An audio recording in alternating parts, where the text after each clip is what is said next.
तो हमें लगता है जातिवाद खत्म हो गया। अभी जरा हाथरस के चंदपा गांव की ही मैं आपको तस्वीर बता देती हूँ। कैसे वो परिवार ये बताता है कि हमारे दादा आज भी अगर कहीं पर बैठे हैं और अगर सवर्ण समाज के कोई भी लोग आगे से गुजर जाते हैं तो उनको उठना पड़ता है, ग्रीट करना पड़ता है। सोचिए, आज भी वो अगर किसी दुकान में जाते हैं और कोई सामान खरीदते हैं तो उनके नोट पर पानी छिड़क कर शुद्धिकरण करके वो नोट लिया जाता है। अगर कोई बिस्किट का पैकेट पे वो हाथ लगा देते हैं तो बिस्किट के पैकेट को खरीदना तो पड़ेगा ही, क्योंकि अब उसको अशुद्ध कर दिया दलितों ने। ये सब चल रहा है वहां पर 21वीं सदी में, और हम कहते हैं जातिवाद खत्म हो गया। ये मैं किसके हवाले से बोल रही हूँ? 29 सितंबर को तब न्यूज लॉन्ड्री ने ये खबर छापी थी, पूरी डिटेल्ड खबर। वो आप नहीं पढ़ेंगे लेकिन पढ़िए, उसमें आपको पता चलेगा एक एक बात। ये कास्ट के नाम पर, जातिवाद के नाम पर किस तरह से अत्याचार उस परिवार के साथ हमेशा से होता है। और क्यों? आप सोचेंगे कि भैया ऐसी जगह पे सिर्फ उनके साथ ही क्यों अत्याचार हो रहा है? हम तो क्योंकि शहरों में रहते हैं ना, हमें तो समझ में नहीं आता कि जातिवाद नाम की कोई चीज होती है। ये जो चंदपा जगह है ना, इसमें यहाँ पे कम से कम 600 परिवार रहते हैं। 600 परिवार में से आधे तो ठाकुर परिवार हैं, उसमें और अलग से 100 परिवार जो है वो ब्राह्मणों के परिवार हैं। मुश्किल से 15 परिवार दलितों के हैं, जिनमें से एक ये परिवार था। तो इसीलिए ये सब हो रहा है। और ये परिवार कहता है कि ये 20 साल पहले से आपसी रंजिश बिल्कुल है।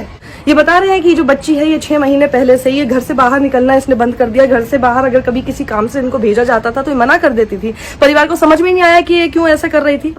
नहीं है, इसको सीबीआई पे भरोसा नहीं है, आराम से। इसको एसआईटी पे भरोसा नहीं है, इस पे कानून पे भरोसा नहीं है। क्या एक बार मुलाकात कर, हम तुझे भरोसा दिलाएंगे। जो तू यहाँ राजनीति कर रहा है ना, तुझे भरोसा दिला देगा दौड़िया। ठाकुर घर में पैदा होना, एक बार भरोसा दिला बेटा हमारा। तेरे मुलाकात करने तेरे भाई आए बड़े, आजा जल्दी आ। ये जातिवाद नहीं है तो ये क्या है? ये क्या हो रहा है? आप और हम हमेशा सवाल ये करते रहते हैं ना कि आरक्षण क्यों है? इसीलिए है आरक्षण इसीलिए है क्योंकि हम अभी तक वो सभ्य समाज अपने साथ रहने वालों को बराबरी के दर्जे के साथ नहीं दे पा रहे हैं।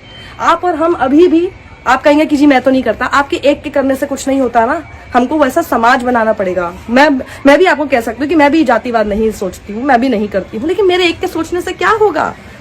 मैं तो क्योंकि सवर्ण हूँ ना, जो जाति के हिसाब से बोला जाता तो उस हिसाब से तो मैं सवर्ण हूँ। मुझे क्या फर्क पड़ रहा है? आपको क्या फर्क पड़ रहा है अगर आप सवर्ण है? आपने थोड़ी ना महसूस किया उसको। इसका आप दंश समझते हैं कि किसी दुकान पे आप जाते हैं, आपके साथ इस तरह की जो है व्यवहार करते हैं। पूरा परिवार कह रहा है कि इस गांव में 8वीं क्लास ड्रॉप कर देती हैं लड़कियां, 10वीं क्लास ड्रॉप कर देते हैं लड़के। वो इसलिए क्योंकि वो लोग, स्कूल वाले भी ये उम्मीद करते हैं कि ये तो वाल्मीकि समाज के, तो स्कूल को साफ भी ये लोग ही करेंगे।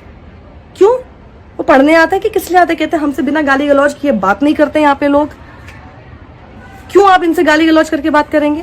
बच्चे कहते हैं कि हमारे जो बुजुर्ग हैं उन तक से ये जितने सवर्ण लोग हैं, ठाकुर ब्राह्मणों के बारे में यानी वो बात कर रहे हैं, जितने सवर्ण लोग हैं वो हमारे बुजुर्गों तक से तुम कह के बात करते हैं। और हमसे वो उम्मीद करते हैं, हमारे बुजुर्गों से वो उम्मीद करते हैं कि इनके यानी ठाकुर ब्राह्मणों के जो बच्चे हैं उनको भी हम आप कह के संबोधित करें। समझ रहे हैं आप? मतलब ये क्या हमने बना रखा है? कैसा समाज हमने बनाया है? ये हम ही ने बनाया है।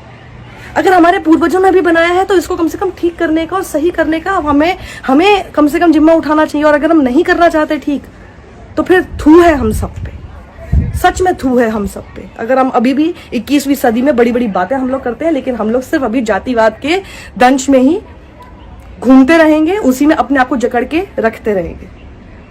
ये पूरा परिवार ये कहता है कि इन लोगों से यही बर्दाश्त नहीं हो रहा है कि एक समय ऐसा होता था कि हमारे जो पूर्वज थे वो इनके घरों में जाके इवन 2 वक्त की रोटी लेने के लिए इनके घर में जाके खूब साफ सफाई वगैरह करते थे। अब ये लोग सक्षम हो गए हैं, थोड़े बेटर ऑफ हो गए हैं, बच्चे भी बाहर जाके कमाने लग गए हैं, रोजगार के उनको अवसर मिल गए थे तो थोड़ा बेटर हो गया, अच्छे से कर रहे हैं। तो इनसे यही बर्दाश्त नहीं हो रहा कि आखिर ये लोग अब हमारे घर में सफाई क्यों नहीं कर रहे हैं?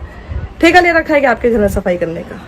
जैसे आपको पूरी आज़ादी है कि आप क्या काम करेंगे, वैसे ही किसी दूसरे को भी पूरी आज़ादी है कि वो क्या काम करना चाहता है अपनी ज़िंदगी में। ये सब करना बंद कीजिए इसी तरह से, वरना बच्चियां शिकार होती रहेंगी, जातिगत जो आपसी रंजिश है उसका शिकार होते रहेंगे। और फिर मुझे तो ये समझ नहीं आता, जब ऐसे मामले सामने आता है तब क्या आपको नहीं लगता कि हमारे देश का नाम अंतर्राष्ट्रीय स्तर पर कितना बदनाम होता है? जरा सोचिए इस बारे में। सभ्य समाज बनाने की तरफ आगे बढ़िए, वक्त आ गया है।